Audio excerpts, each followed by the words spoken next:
Let's start. The project name is the persistent bottom sheet.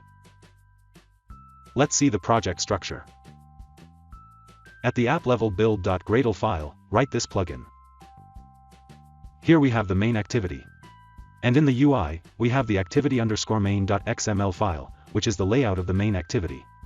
And a bottom_sheet_view.xml file, which is the layout of the persistent bottom sheet. Let's see the UI. In the activity_main.xml file, the coordinator layout is the root layout. Inside that, we have a constraint layout. The height and width of this layout are set to match the parent, so this layout spreads across the entire screen. Inside the constraint layout, we have a button, Open the bottom sheet. And at the end, we have included the bottom_sheet_view.xml file. This persistent bottom sheet would overlay our constraint layout and will stay at the bottom of the screen.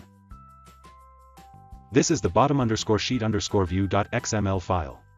Here we have designed our bottom sheet UI. You can design anything you want here. I have set up some images and texts, one below another. Let's see the Kotlin code now. These are the imports. This is the main activity. In the onCreate function, first, we set up the bottom sheet behavior of our persistent bottom sheet. Then we set the bottom sheet callback functions. When the bottom sheet is opened, we change the button text to open. And when the sheet is closed, we change the button text to close. When the open bottom sheet button is clicked, we check if the bottom sheet is already opened or not. If it already opened, we close it. If it is already closed, we open it.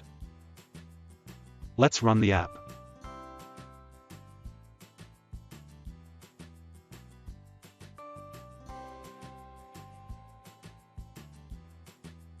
So that's it.